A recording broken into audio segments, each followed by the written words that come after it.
Dans cette vidéo, je vais te parler de l'économie canadienne.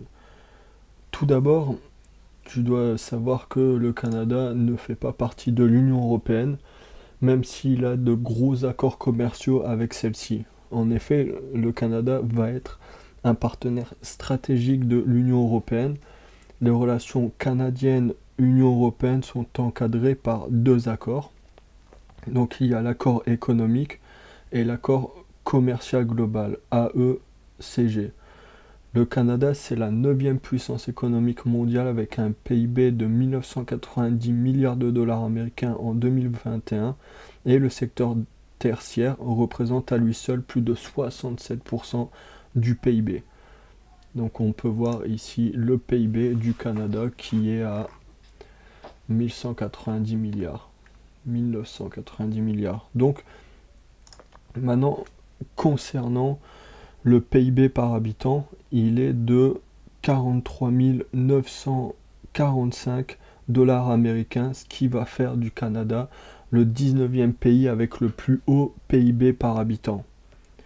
Donc tu dois également savoir que le Canada, ça va être l'un des plus gros producteurs d'aluminium, de cuivre, de fer, de nickel, d'or, d'uranium, de zinc, mais les deux plus grosses ressources minérales les plus importantes, elles vont être le pétrole et le gaz naturel. Et c'est pour cette raison que l'économie canadienne sera fortement impactée par les produits de base tels que le pétrole. Donc ici on peut voir la balance commerciale du Canada et on peut voir que c'est une balance commerciale positive.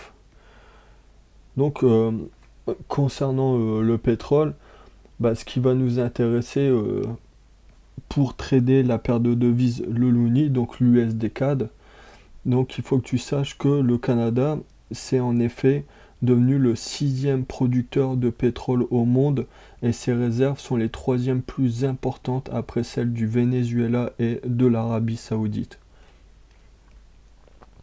Maintenant, on va parler de la BOC, la Banque du Canada. Donc la Banque du Canada, la BOC, ça va être l'entité qui va être chargée de superviser la poursuite de la politique de la manière qui lui semble la plus adaptée à la situation économique et aux cibles d'inflation du Canada.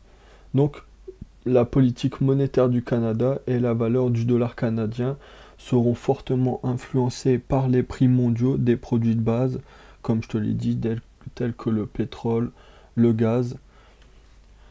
Donc, le gouvernement fédéral du Canada, il a adopté la loi uniforme sur la monnaie, qui a remplacé les différentes monnaies des provinces par le dollar canadien national unique.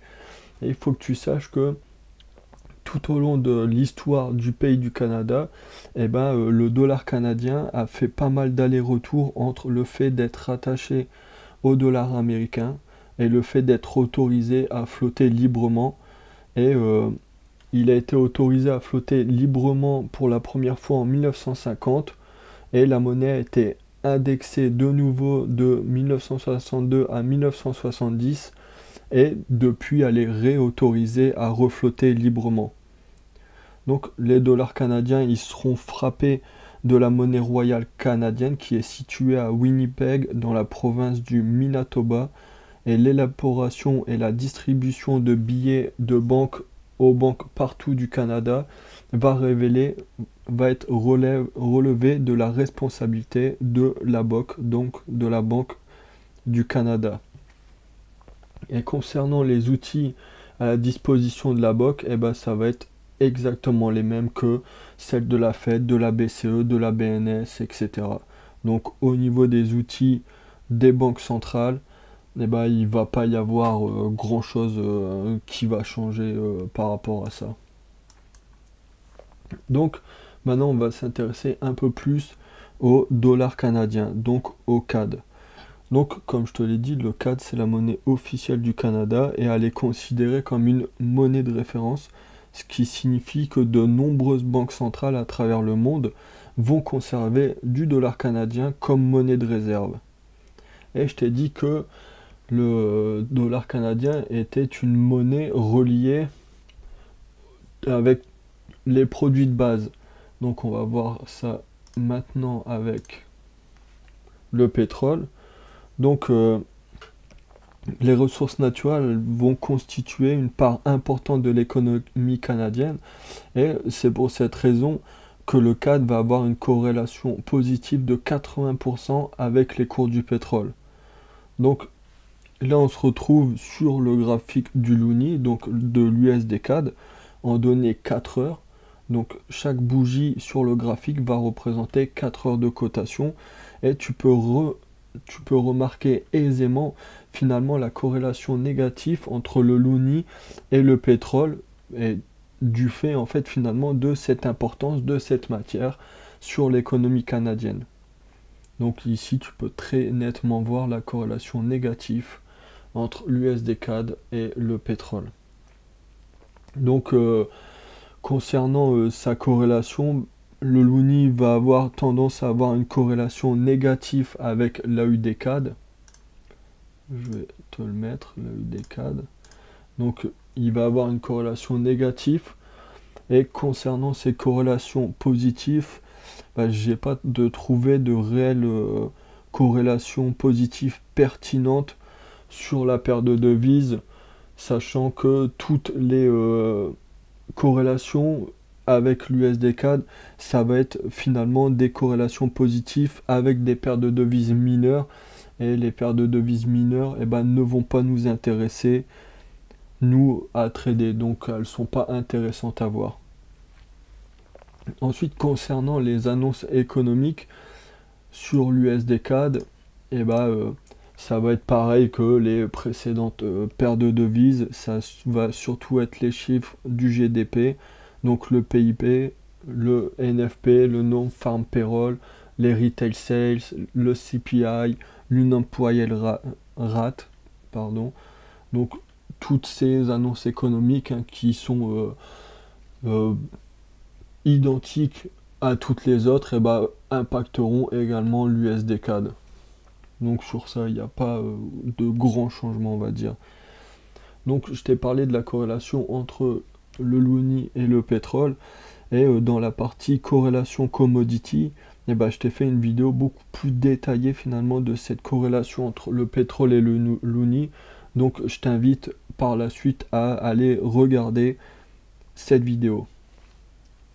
Donc on a dit que le pétrole allait être important pour le Loonie. Donc ici sur le site Investing, on va pouvoir voir finalement tout ce qui va être les stocks de pétrole brut qui vont être stockés aux USA. Donc le nombre de stocks du pétrole va être hyper important. Donc avec cette information, on va pouvoir prédire à peu près les stocks à venir et si ça sera bon pour l'USD CAD ou pas. Donc cette annonce et ces stocks de pétrole vont être intéressants à connaître pour finalement pouvoir prendre une décision cohérente sur le Loonie. Et ensuite, il faut que tu saches que tous les mercredis à 16h30, tu vas avoir une annonce économique qui sera publiée sur les stocks de pétrole. Donc c'est une annonce qui va être importante tous les mercredis à 16h30. Si tu es en position sur le Loonie, je t'invite soit à couper ta position, soit à vraiment rapprocher ton stop loss pour ne pas te prendre finalement une perte bêtement à cause de cette annonce que tu n'aurais pas pu voir. Et pour avoir accès au stock de pétrole, tu vas sur stock de pétrole, tu fais clic droit, ouvrir dans un nouvel onglet et tu auras toi aussi également accès à ces stocks de pétrole. Donc c'est fini pour l'économie canadienne. J'espère que tu en connais un petit peu plus sur cette économie et que tu prendras en compte les produits de base, notamment le pétrole, pour intervenir sur les paires de devises CAD. Et dans la prochaine vidéo, on parlera de l'économie japonaise.